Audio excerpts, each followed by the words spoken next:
Hi there. Thank you very much for playing The Beginner's Guide. My name is Davey Reedon.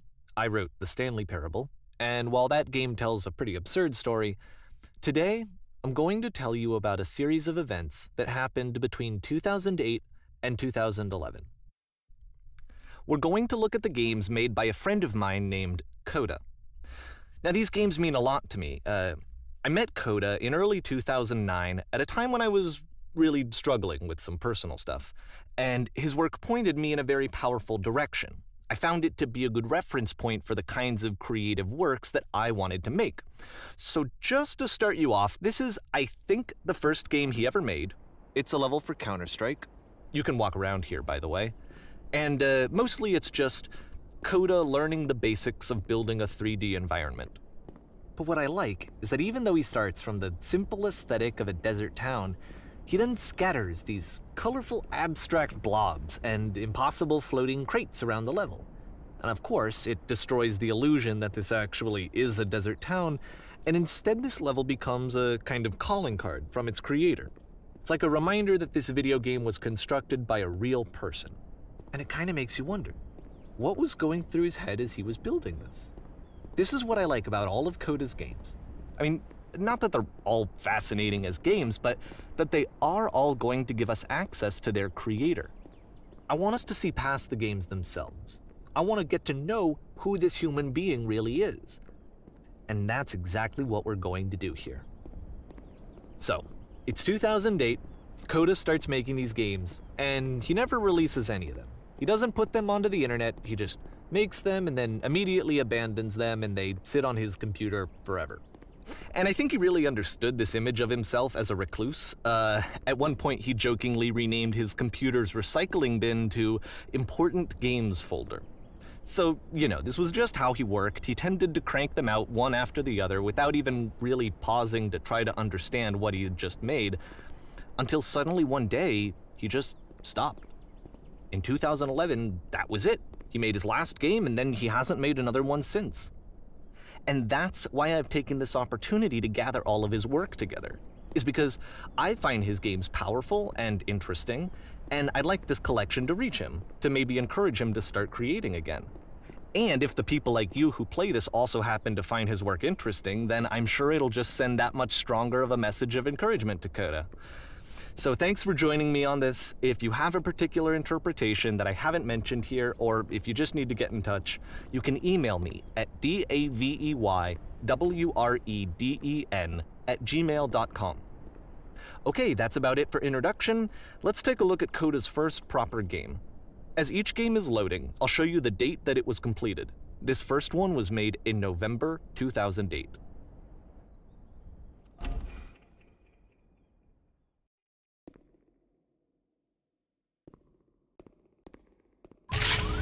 Warning.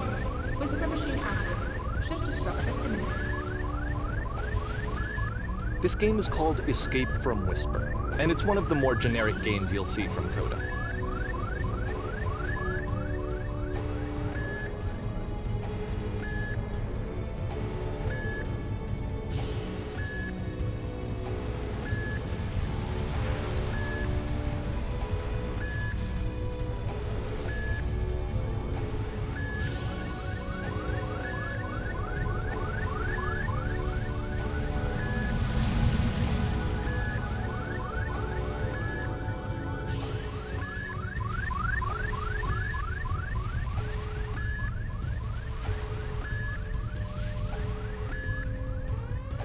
Security code breached.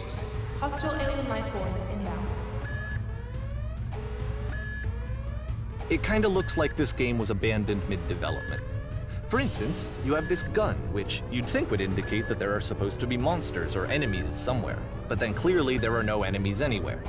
You can't even reload the gun when you run out of bullets. But ultimately we don't really know. Maybe Coda thought that actually it was complete the way that it is. And I think that we should talk about his games for what they are, rather than for what they're not.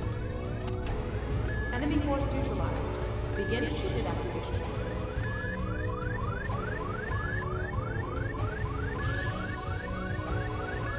I love how you can see the bottom of the universe from this room.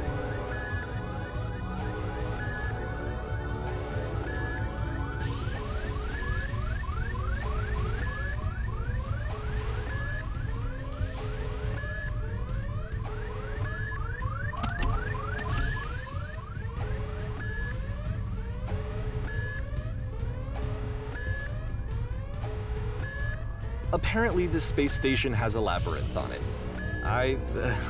Sure, I don't know. There's really no reason for it that I've ever been able to discern, so in the interest of time, I'm just gonna skip you on past it.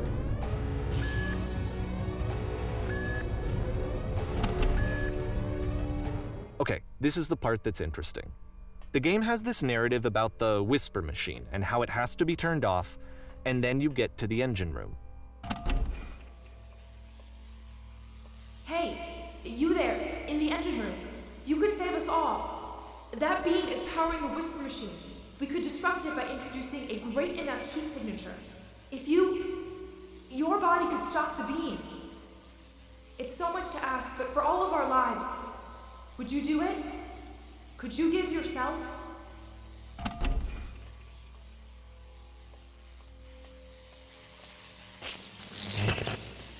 Let me pause here for a second. What you just experienced, stepping into the beam and then dying, is probably what Coda had initially intended when he was developing this level. But when he first compiles and plays it, something goes wrong. There's a bug somewhere. And this is what happens instead.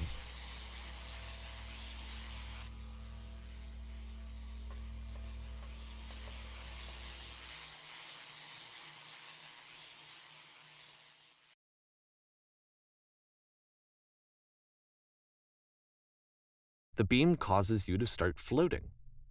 And this is an important moment for him. Because yes, this is technically a glitch, but Coda identifies something human about it, like how small it makes you feel in the face of this larger chaotic system. Or this floating could be the afterlife, a peaceful place, juxtaposed against all of the hysteria that you've just had to traverse. I don't even know. I have no idea what he was thinking, but what's clear is that after making this, something lodges itself in his brain. He wants to do more of these really weird and experimental designs. So he stops work on this and moves on to a stream of tiny little games that go in all sorts of directions. Let's go ahead and take a look at the first game he made after leaving this one behind.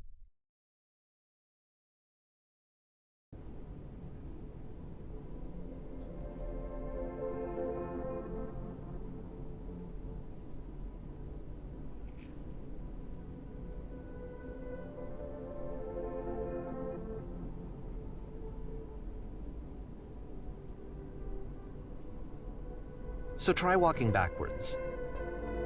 Yep, in this game you can only walk backwards.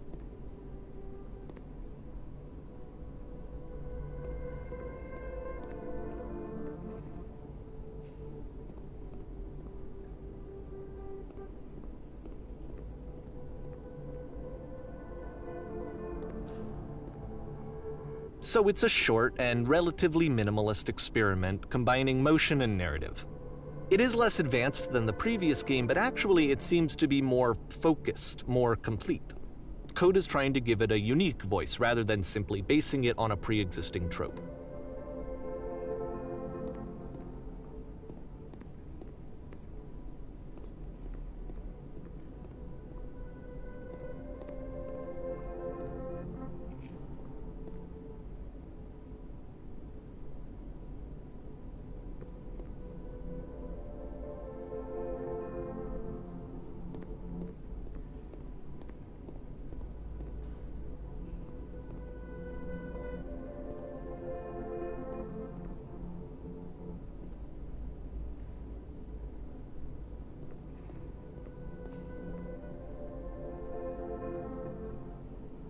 It's a short little thought, it says what it wants to say, and then it ends.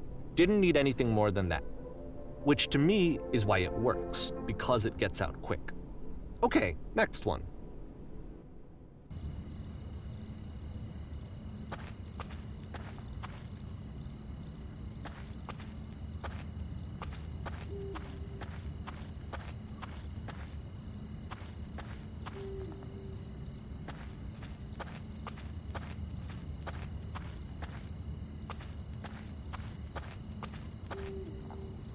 And that's it. Okay, the meaning of this game won't be clear just yet. Please be patient with me for a few more games, and I promise you'll see what makes it interesting. Oftentimes, Coda would put bizarre titles like this one at the start of his games. I wish I'd known him at the time that he was making these early games. He would really only talk to me about his work as he was making it. Once he stopped work on a game, that was it. It was dead to him. And I don't agree with that at all, but what are you gonna do?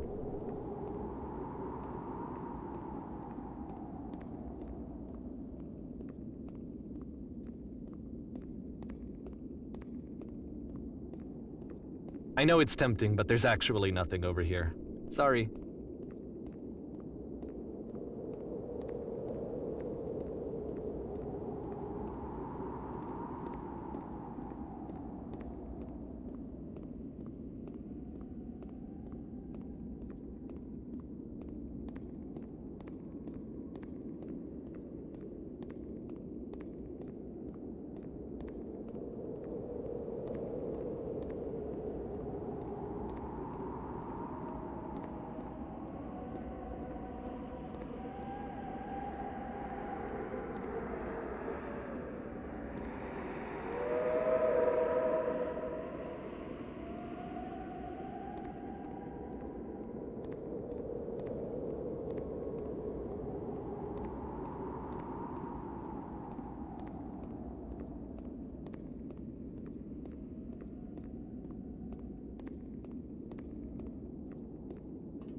Once you've been slowed to an absolute crawl, the door at the top of the stairs opens. So why, if Coda's not showing these games to anyone, why bother opening the door at all?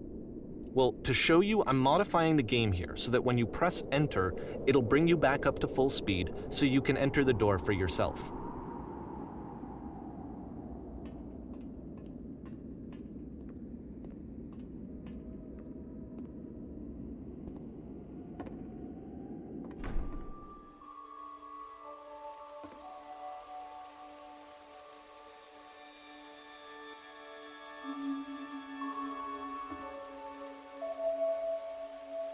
A room that's warm and nice and filled with little ideas for games.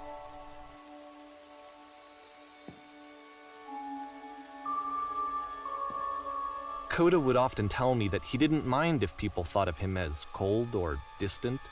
He said that he knew that he was actually a vibrant and compassionate person, but that it takes time to really see that. It can be a very slow climb to get there.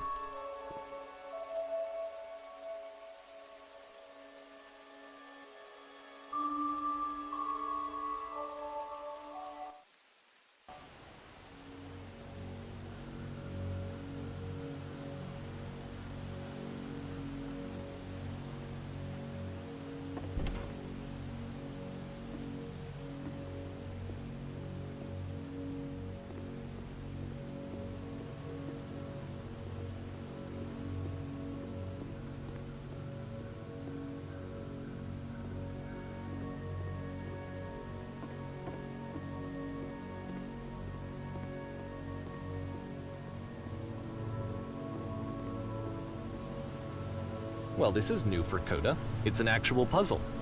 Go ahead and see if you can solve it.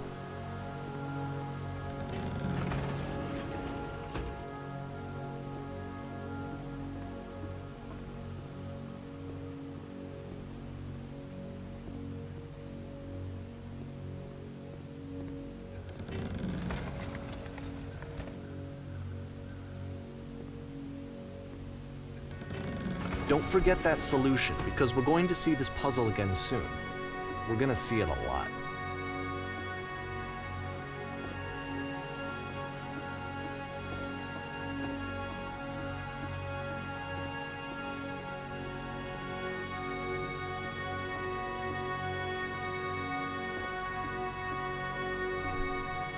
So that seems to be it, right? You walk down a corridor, you solve a puzzle, you get to the end. Simple enough. Alright, now I'm going to modify the game again so that when you press enter, it'll remove all of the walls from this room.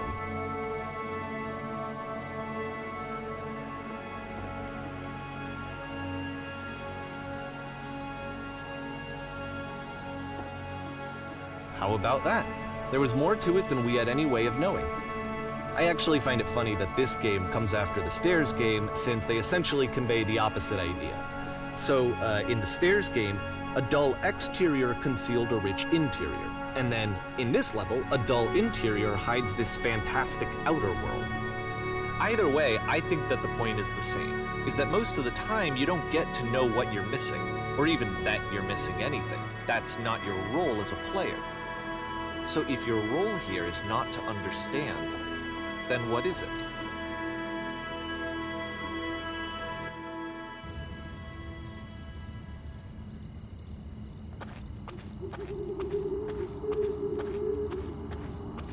Aha!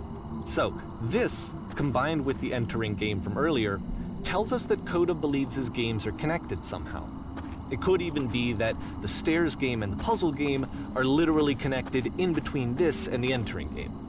There's a bigger picture that all of his games are meant to play a role in, some larger meaning that we won't be able to grasp until we've seen all of them. And once we have, we can step back and start to understand what exactly that bigger picture is.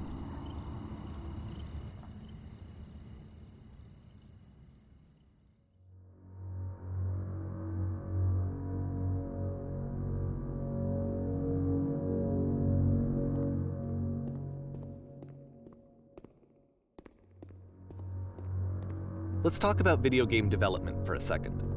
Every video game runs on what's called an engine, which determines what the game can and cannot do. So in other words, the engine is a set of tools for game development. To make all of these games, Coda is using an engine called Source. Like all engines, Source has certain things that it does well, and it has certain things that it does poorly. One of the things that it does very well is boxy linear corridors. That's why so many of Coda's games are set in these large, flat, empty rooms, is just because he's working with what the engine does well. The tools available to the creator shape what kinds of creative work they're going to end up making. You might consider paying attention to the architecture in Coda's games, to notice how they seem to stem from an engine that's very good at producing linear, boxy corridors.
This prison, funny enough, in Coda's original design, the doors stayed shut for a full hour before letting you go.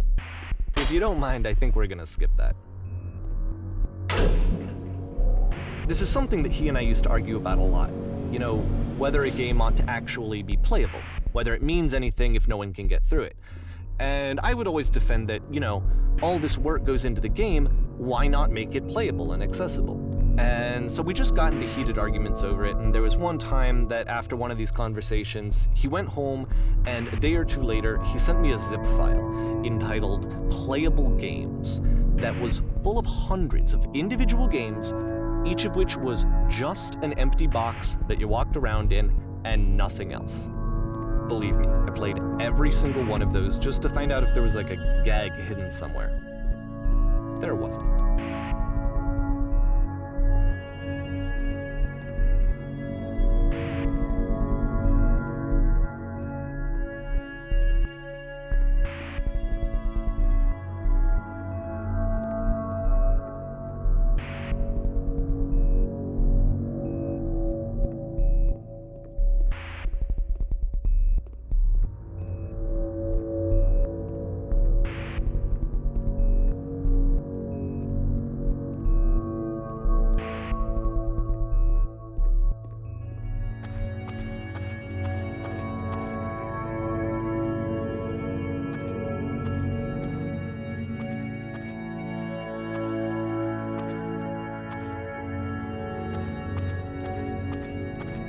It's the puzzle again, with the exact same solution as the last time.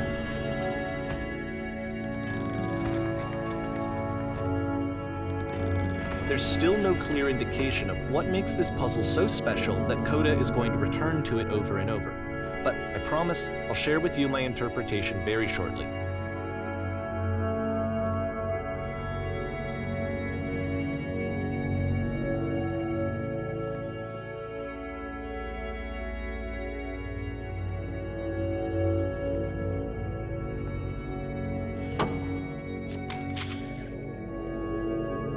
Here, Coda begins using a kind of dialogue system that he fashioned out of the engine's chat capabilities. Use the 1, 2, 3 buttons on your keyboard to respond.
And so we make one last descent down to the final floor of the level.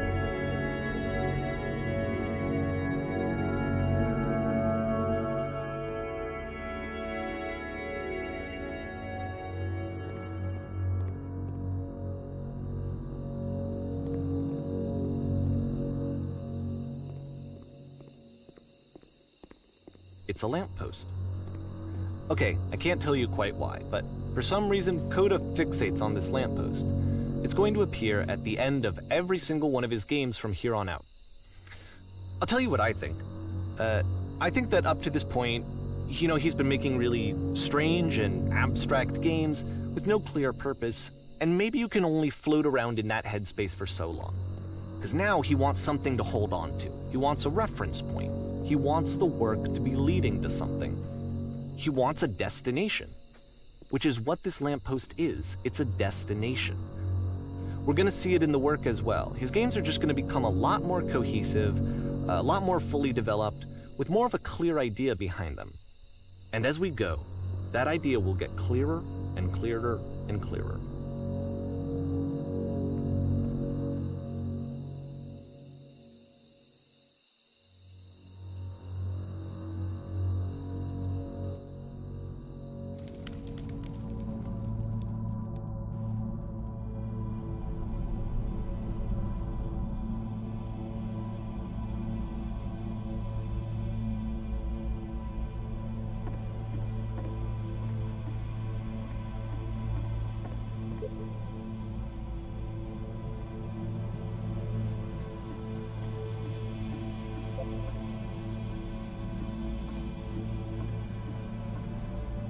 So first off, I'm sure you can deduce this, but this game is not connected to the internet. All of the notes that you're gonna see have been written by Coda. This was actually the first game of his that I ever played. This was shortly after I met him at a weekend game jam in Sacramento, where I grew up. I saw him working on this very level, and it was just so different from anything that anyone else was doing. So right away I was like, I have to be friends with this person. In retrospect, I think I was probably a bit too pushy, trying to get his attention. I was over-enthusiastic. But he was very gracious about it and very patient with me.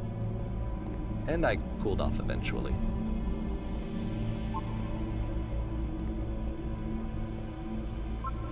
Oh, feel free to skip over any of these notes if they're not doing anything for you. Nothing extra is going to happen if you read all of them. Either way, to me they convey a sense of loneliness. I see this person who's filled with thoughts and feelings and beliefs and has no way to express them except as scattered and unheard voices in a game that wasn't meant to be played.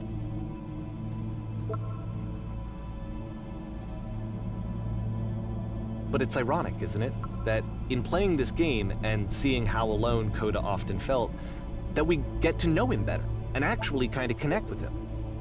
And I have to be honest with you, this idea is really seductive to me. That I could just play someone's game and see the voices in their head and get to know them better and have to do less of the messy in-person socializing. I could just get to know you through your work. I think this is why I always liked Coda's games so much, is because it felt like they let me have that connection. I felt as though he was inviting me personally into his world. And then I feel less lonely too.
At the end of this level, we're going to see the puzzle again. And here, I'll tell you what I think the puzzle means. Each of these games represents an idea that was on Coda's mind at the time that he was making it.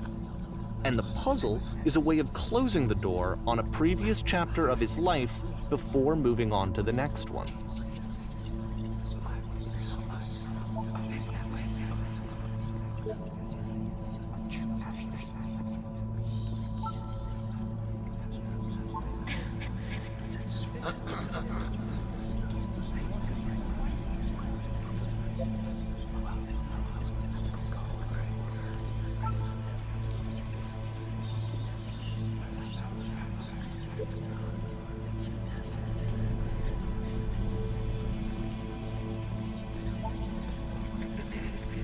In each of his games, after exploring a theme that, he might find difficult, Coda can then place this puzzle that he knows has a reliable solution, he understands exactly how it works, and so it gives him a simple mechanism for moving on.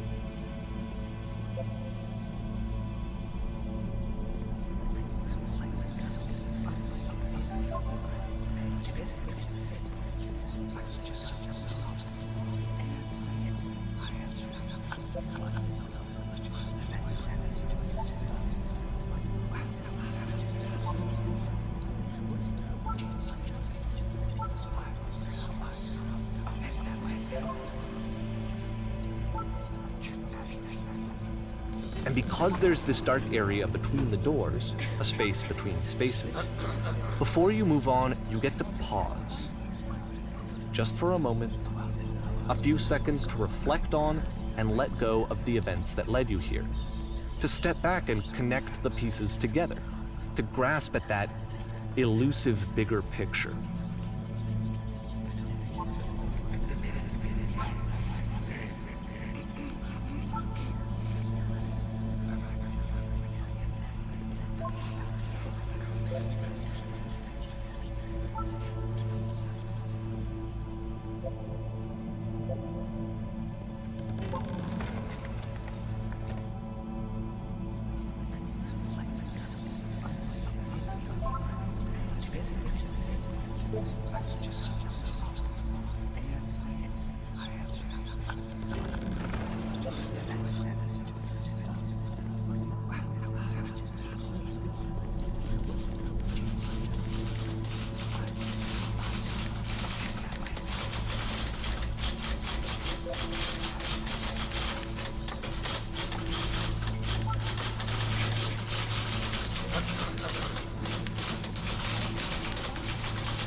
Okay, this one is tough.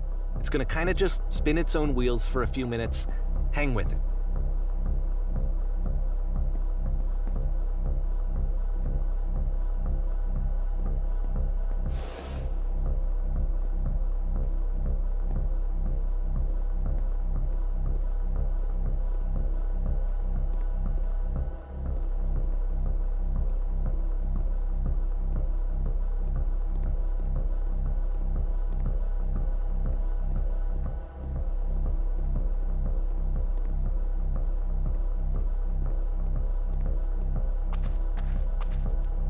See, like, this is it, the whole game. And there's nothing that's particularly interesting about it. You just walk to the end of a hallway.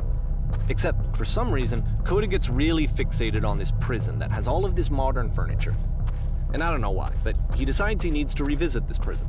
He's gonna start over, use the same assets, turn it into something else. Okay, cool, here's version 2.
There's a bit more to this one, but still it's not really communicating anything. It's kind of just weird for weirdness' sake.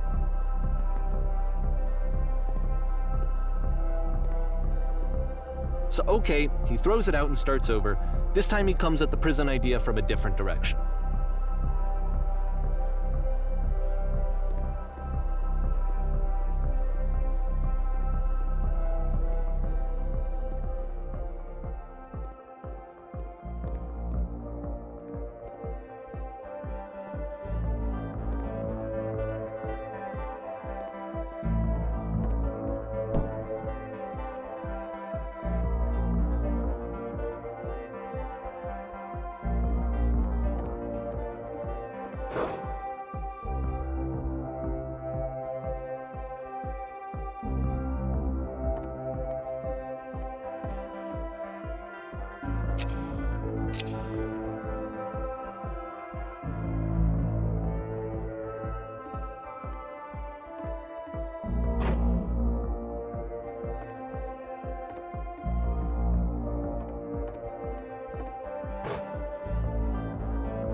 And of course, now the table is gone and you can't begin the chain of events to escape.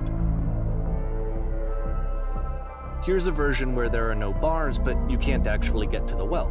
And then a version where the inside of the prison is the outside and the outside is the inside.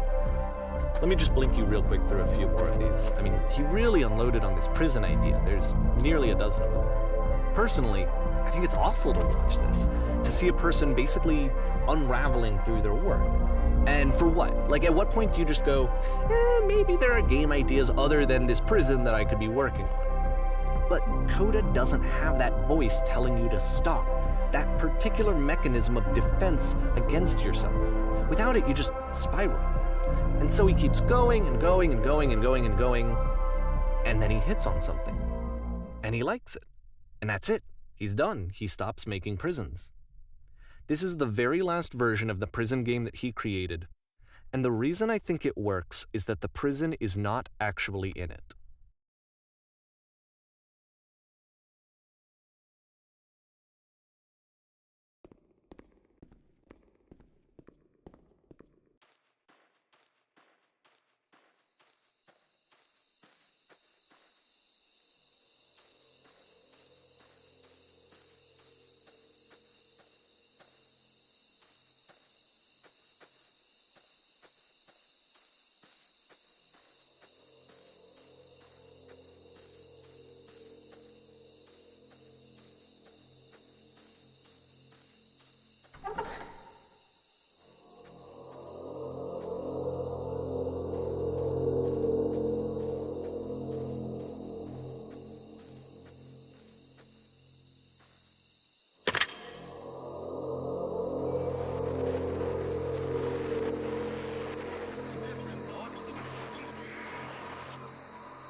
It's a conversation.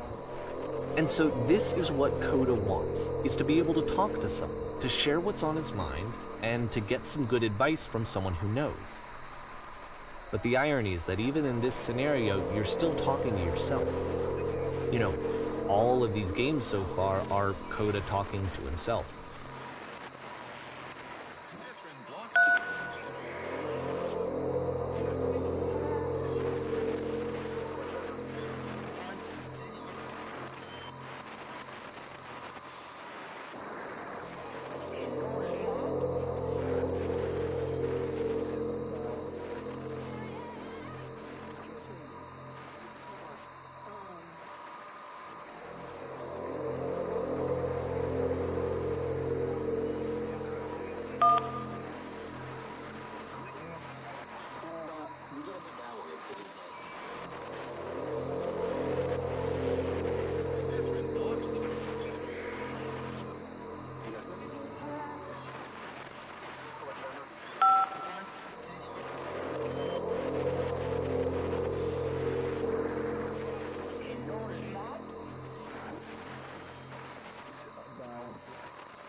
I can see why he considers this a fitting conclusion to the prison games.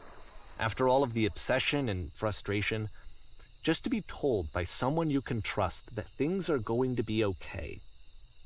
Wouldn't that be nice?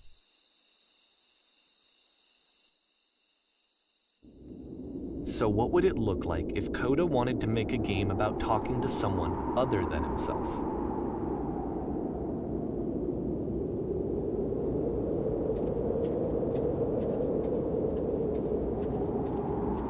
To me, this environment is meant to represent Coda's puzzle, with the two doors on either side and a dark transitional space between.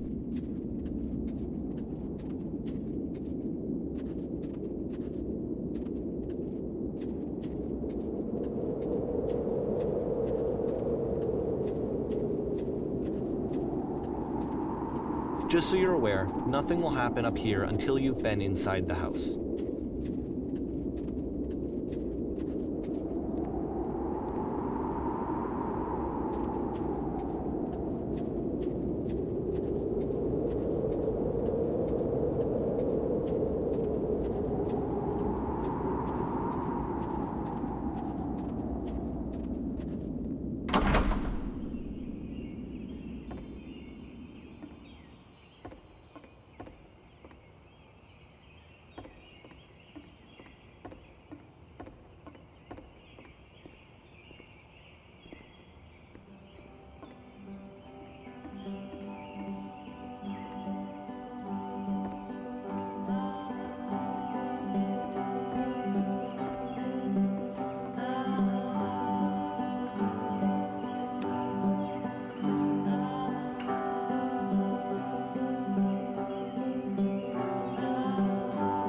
You'll notice that the quality of the art is a step up from previous games, including this new and improved chat system, which he started using from this point on.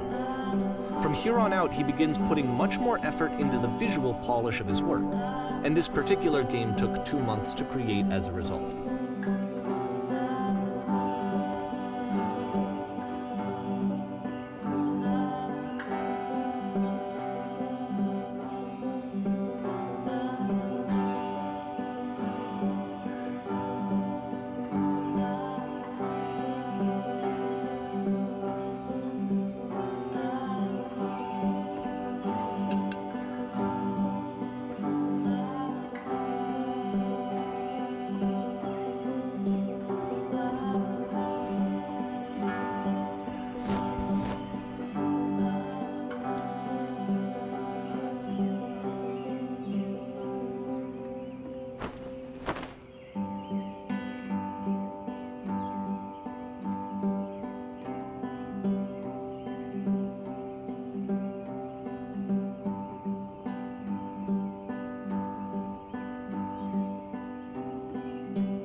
After the intense set of prison games, this house cleaning level almost feels like cleansing.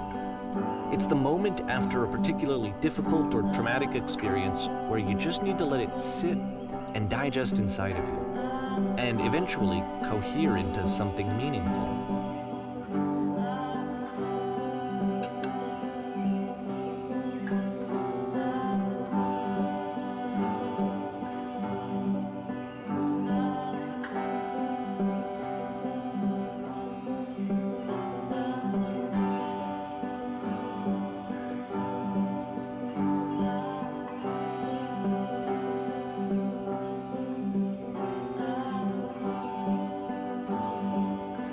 I know that Coda really liked this game. Of all of his work, actually, this was the only one that he called me up to ask me to come over and look at it. This was during a period of a few months where he was like grossly happy all the time, just walked around with a constant smile on his face.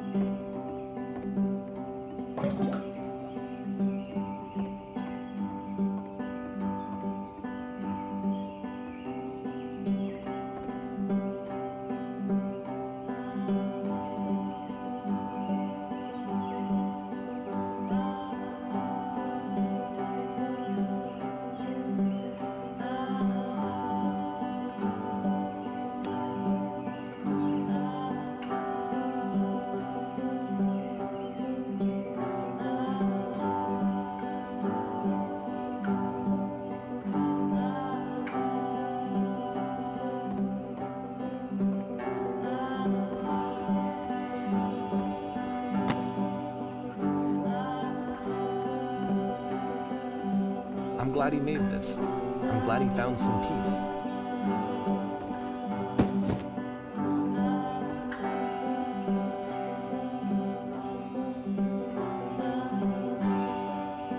But, of course, it can't last.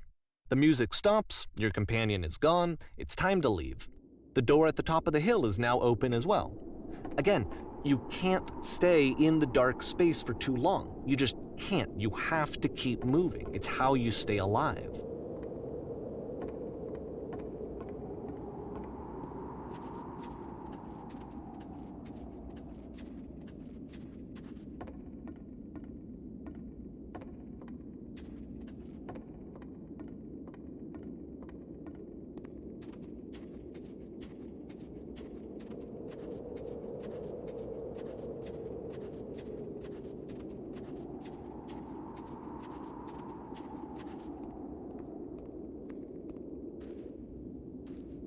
Which is the whole point of the puzzle doors, right? That sooner or later you have to pick up and move. I really thought that was the point of it.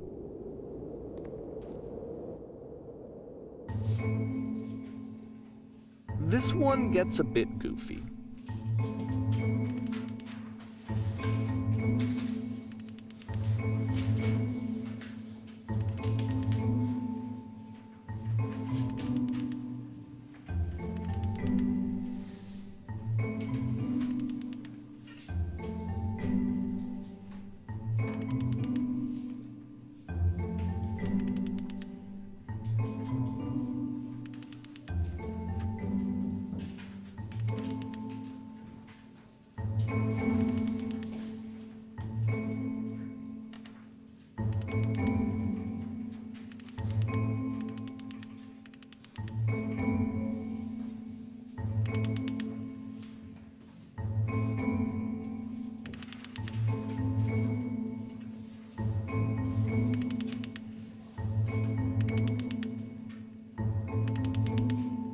About halfway through the game, the perspective shifts.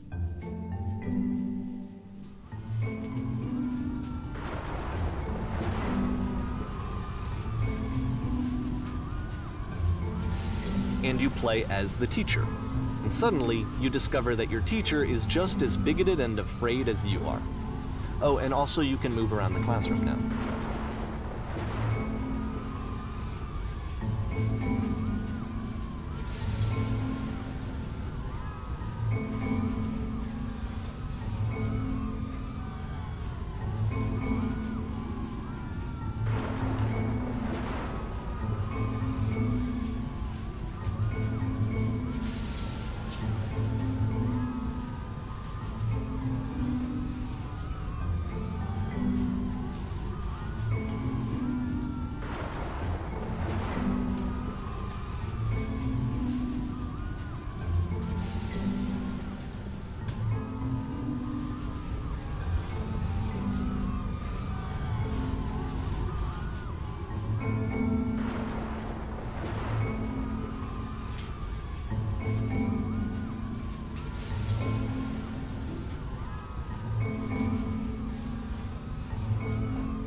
fell pretty hard for this one.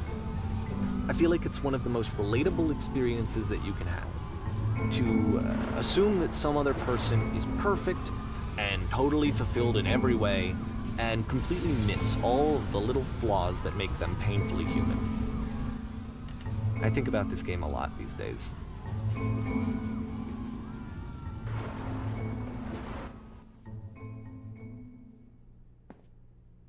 This one took a lot longer than all the others for Coda to make. It was 4 months between this and the last one. That's twice as long as it took him to make any other game before this, and it's not like it's particularly complex, so I remember I found that a little strange at the time.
The game ends with this eerie premonition of what's going to happen next in Coda's life. The solution to social anxiety, to fears of having to perform and having to chase success, the answer for Coda is to withdraw, to hide himself away. Which is what leads to scenarios like the stairs that slowed you down several games ago, where it just becomes harder and harder to access Coda's inner landscape because he keeps retreating. He just keeps backing away from possible connections to anyone other than himself. And to be honest, I didn't consider it very healthy when I first played this game. You know, it looked to me like he was trying to justify the idea of just disconnecting yourself from the world. And that wasn't what I wanted for him or for his games. Because I feel like a lot of his games are inviting me to connect with this person, to bring him closer. But what can you do? After this, Coda went off and took another 5 months to make a new game.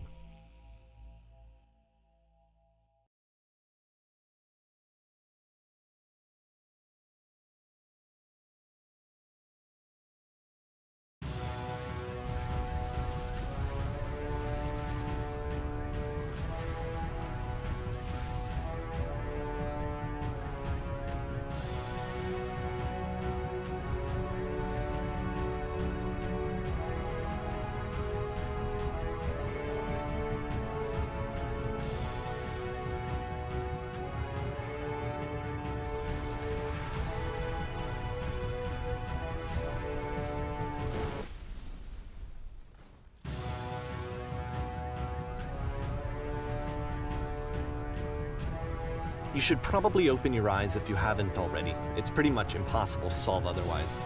And there is a solution, by the way.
Like I said, I was getting concerned. First off, he's never been this explicit in his work about exactly what he's thinking. So where's that coming from? But then even weirder, his work has potentially stopped being an outlet for him. Not like he's having trouble iterating on ideas, but he literally just can't think of new ideas anymore. And in person, he was being a lot more distant than usual. Like, you know how sometimes a person will just deflect anything that you say in order to keep themselves disconnected all the time? It was that kind of thing. Here was the point in my relationship with Coda where I really started to wonder if he needed my help in some way.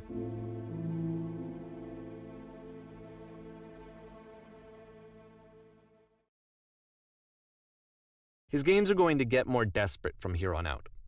After this game, it's almost 6 months before he finishes something new.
If the last game featured Coda talking explicitly about his creative frustrations, this one turns it up to 11.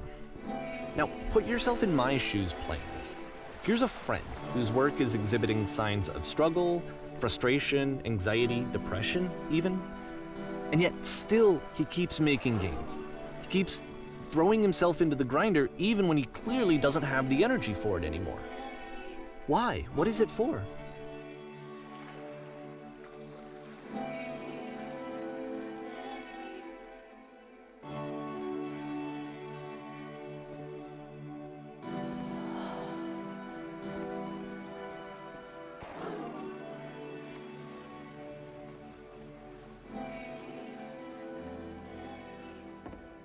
Because from my perspective at the time and just what I knew of him, this was a result of how isolated he was. He was in his own little bubble, just sitting at his computer all day, not really showing these games to anyone, not releasing them onto the internet, and so he didn't have anyone outside of himself to connect with. He had no outlet to ground himself on.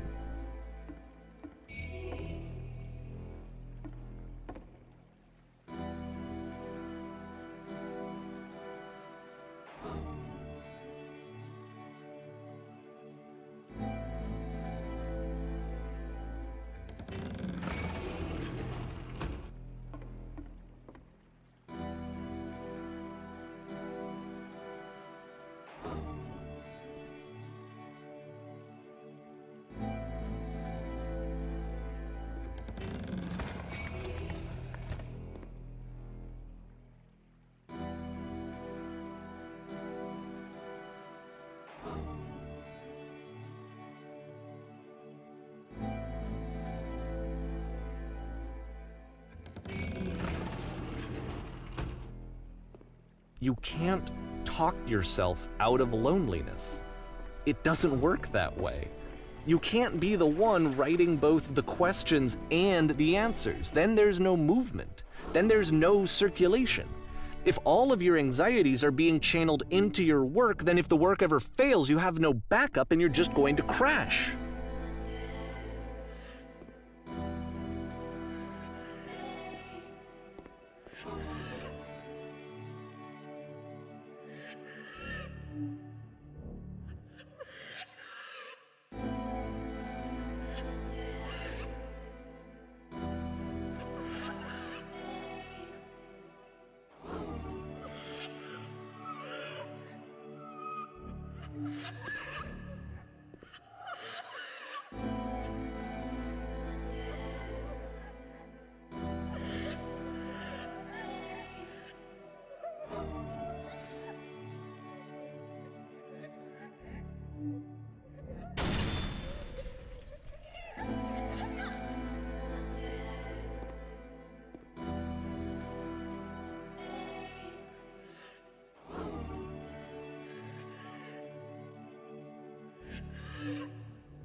Seeing this game at the time that he made it, it looked really unhealthy to me. I was watching him do this to himself, and I hated it. I hated seeing him so trapped. It's like, video games are not worth this amount of suffering. This is someone I really cared about, and I used to get so much joy out of seeing him create. For him to suddenly become angry and frustrated like this, it was the worst thing for me.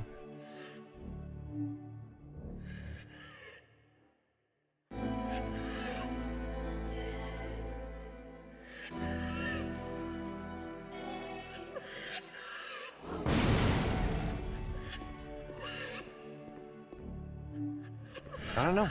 This is what I felt at the time. I don't know how else to explain it. I wanted it to stop more than anything. It never felt so rotten.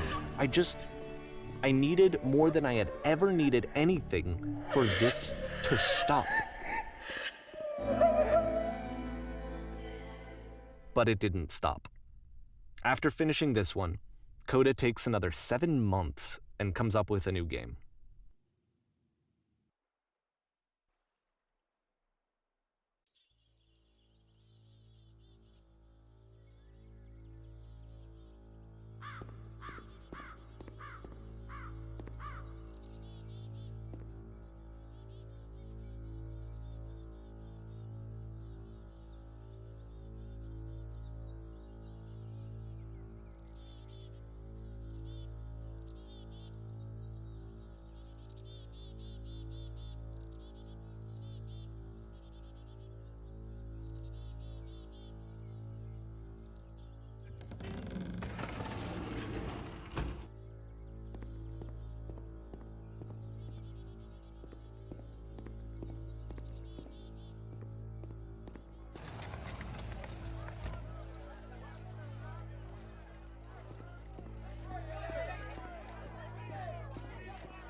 And of course, it's the machine.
Remember, you can click to fire the gun.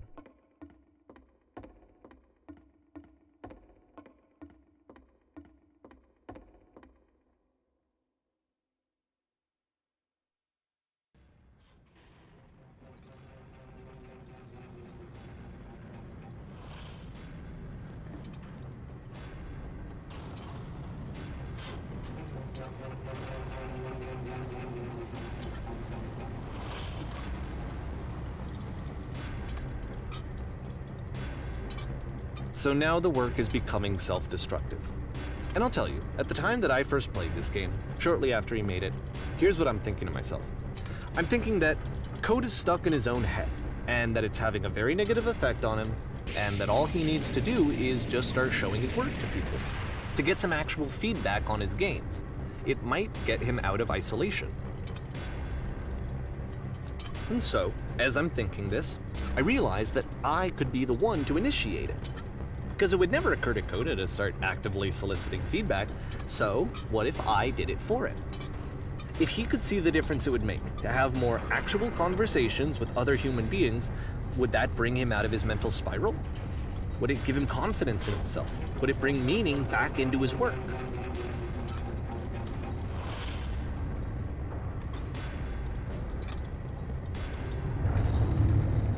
So I started showing Coda's work to people. I took this one, and the islands which you just played, the theater, the notes, the house cleaning game, and some of the prison escape games. I brought them to people that I knew and trusted. I asked their opinions. And the great part is that they really loved his games. You know, the point of it all was just to give him some external reference point, but they genuinely loved his work. There was nothing for him to be afraid of.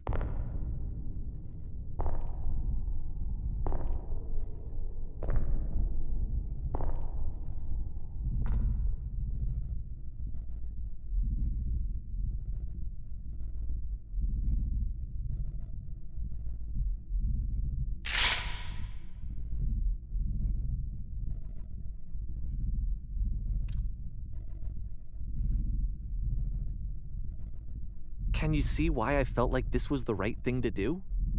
Because it's the thing that I always feel like I need, to be told that my work is good, that I am good.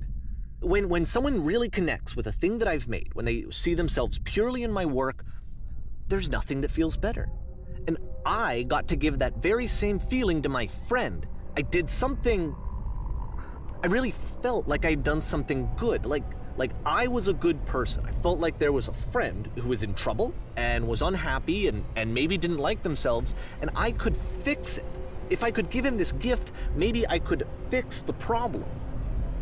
When they told me how much they enjoyed his games, it was the best feeling. It was the absolute best feeling. It made me feel so happy, so beautifully, beautifully happy.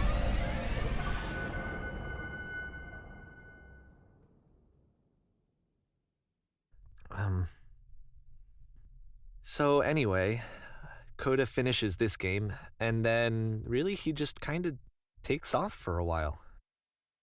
So this is June of 2011, and I didn't hear anything from him for several weeks, I guess. And so out of nowhere, one day I get an email, and it's got a private link to a new game of Coda's. This one is called The Tower, and to my knowledge, it's the last game that Coda ever made. So let's take a look.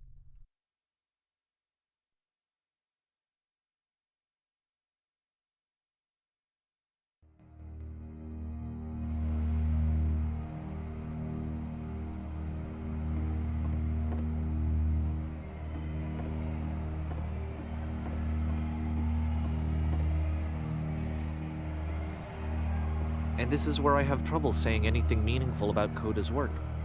Because more than anything else, the tower just feels distant. It feels like it's trying to distance itself from the world. It's a very cold game.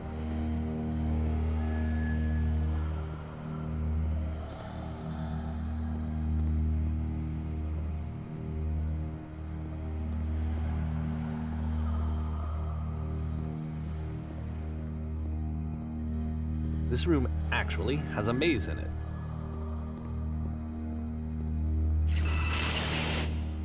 Except that all the walls of the maze are invisible. And then every time you touch one of the walls, there's this awful flashing and noise, so the experience is really miserable. The game goes beyond not being meant to be played, it actually seems to despise the player for trying to play it at all. But I do want to show you the rest of the level, so when you're ready to continue, press enter and I'll put a bridge over the maze.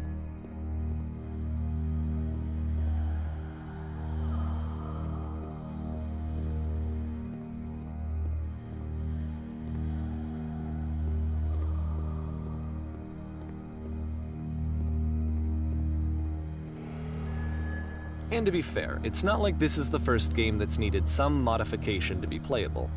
Like the house cleaning game. You know, that one used to actually loop the cleaning chores and you just cleaned a house forever. I had to cut it off so that you could exit the house and the game would actually end. But that game had an idea that it was actually trying to communicate. What's the deeper idea behind the invisible maze?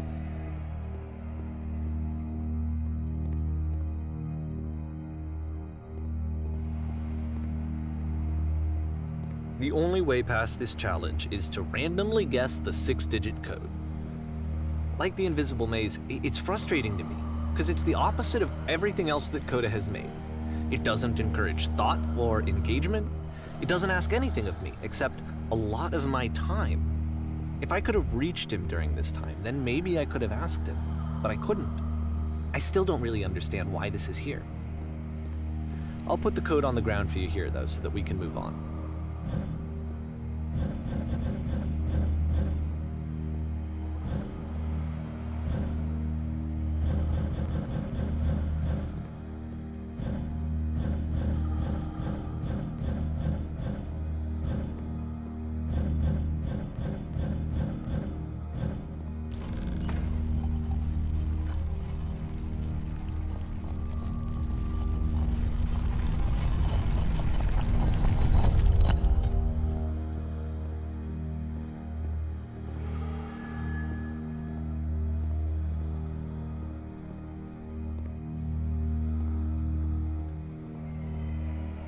The switch to open this door is actually on the other side of the door, meaning that it's literally impossible to solve from this side.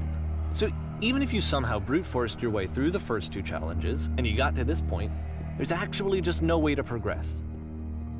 And it's scary for me, the idea of Coda cutting himself off entirely, just saying, that's it, that's the end of the conversation, not giving me any way to fix the problem. I feel like a failure, I guess, when I can't fix the problem. But I can open this door for you, so let me do that.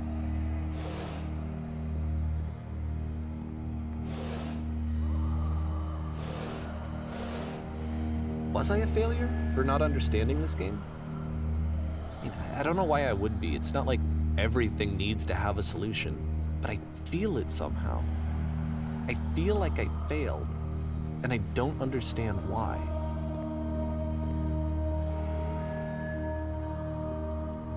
I remember, it's June of 2011. I'm playing this for the very first time, and as I'm playing, I'm thinking to myself, I don't know this person. I have no idea who this person is. It wasn't the guy I knew, it wasn't my friend. I had come to so many conclusions from looking at all of his work up to this point, and then suddenly none of them... I had been trying to, though. That was the thing. For years I was trying to get to know him, to understand who he actually was and what he stood for. I asked him so many times to please just tell me what his games mean to him. I asked him please to tell me what the 3 dots mean. And he wouldn't.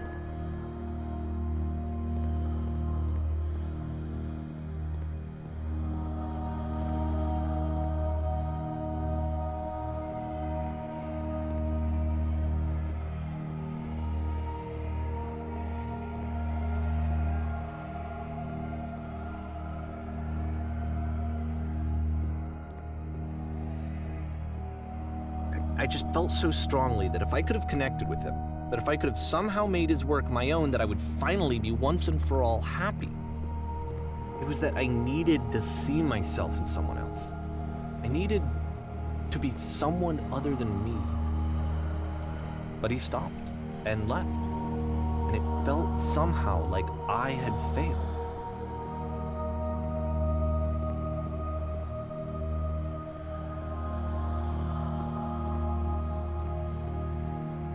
Where did I screw up?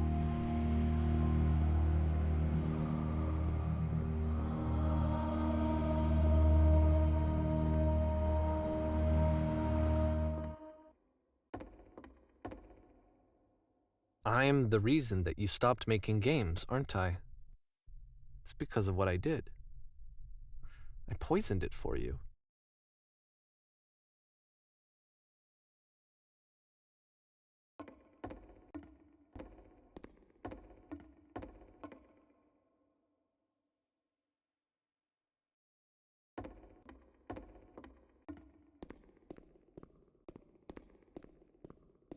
I don't think I ever told you this, but when I took your work and I was showing it to people, it actually felt... it felt as though I were responsible for something important and valuable.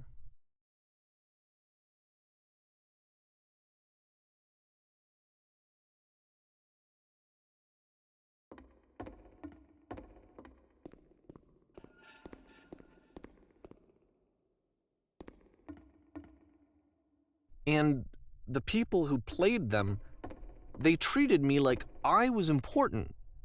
They really listened and cared about what I had to say. Even though I was showing your work, I felt good about myself. Finally. For a moment, while I had that, I liked myself.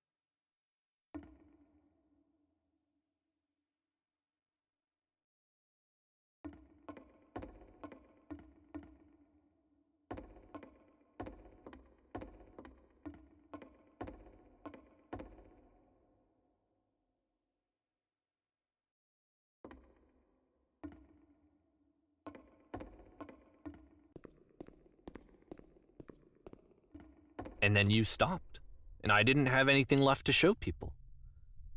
I just had to be with myself. And as soon as that happened, there was no feeling at all. Nothing. Less than nothing. What does that mean?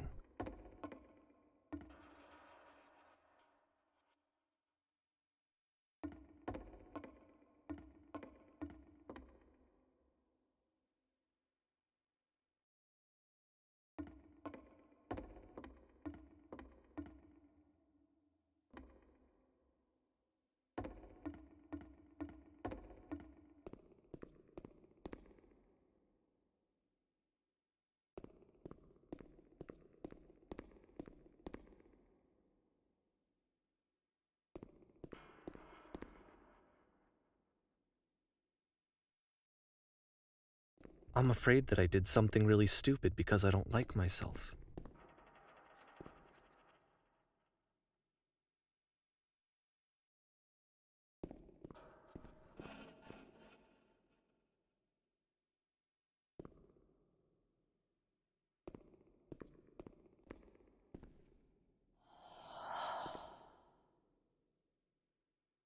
That's why I'm releasing this collection of your work, is because I haven't been able to find any other way to reach you.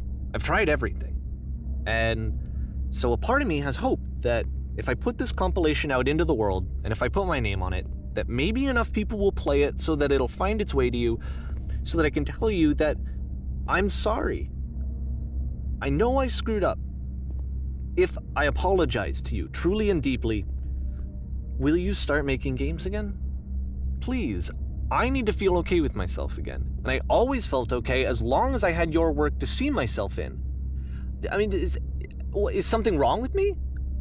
Because I know that I did an awful thing, and I'm doing it again right now. Like, I'm showing people your work, but I can't stop myself from doing it. That's how badly I need to feel something again, like I'm an addict.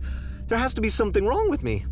Can I apologize? What if I tell you I was wrong? Will that work? Will that fix it? I don't know. I don't think it will, but there's nothing else that I can do. Just tell me what you want. I'm sorry. I'm sorry. Please, start making games again. Please help me. Please give me some of whatever it is that makes you complete. I want whatever that wholeness is that you just summoned out of nothing and you put into your work. You were complete in some way that I never was. And I want to know I want to know how to be a good person. I want to know how not to hate myself. Please. I'm fading, and all I want is to know that I'm going to be okay.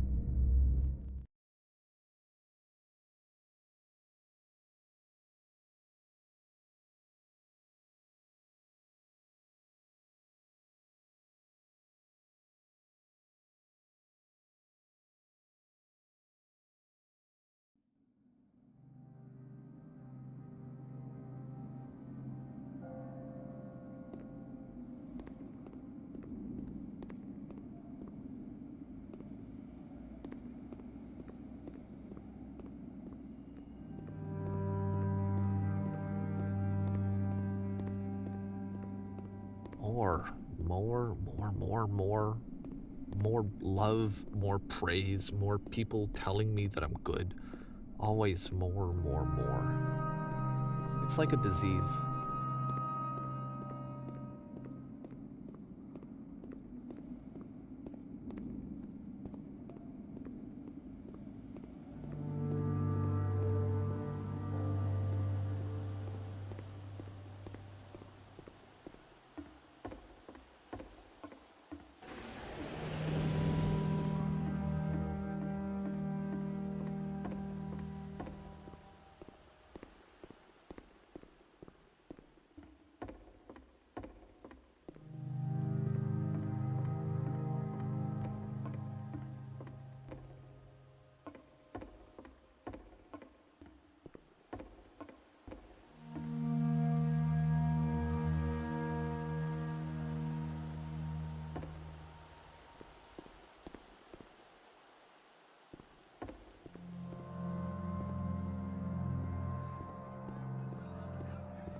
Solution.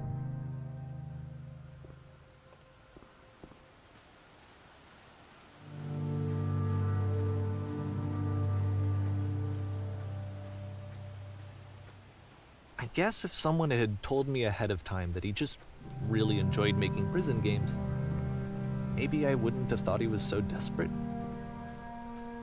I wouldn't have told so many people that he was depressed.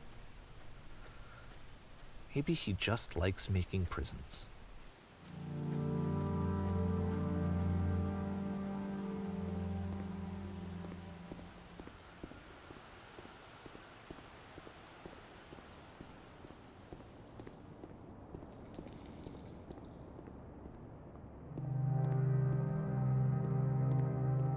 Even now, the disease is telling me to stop. Don't show people what a shitty person you are. They'll hate you.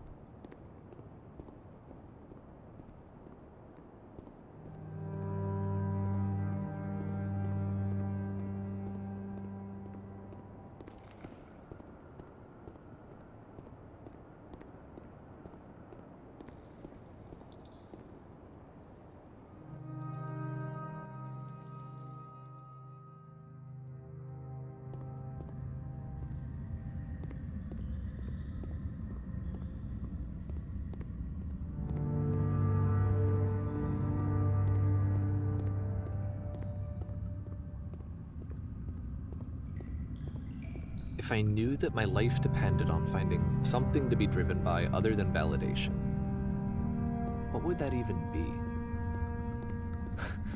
It's strange, but the thought of not being driven by external validation is unthinkable. Like, I actually cannot conceive of what that would be like.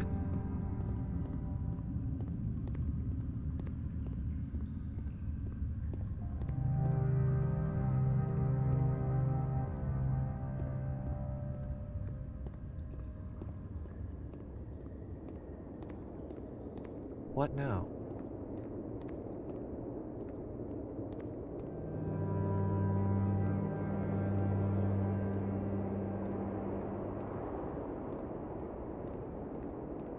I think I need to go. And I'm sorry, because I know that I said that I would be here and I would walk you through this, but I'm starting to feel like I have a lot of work to do. I have a lot that I need to make up for, and so I'm just gonna... Okay.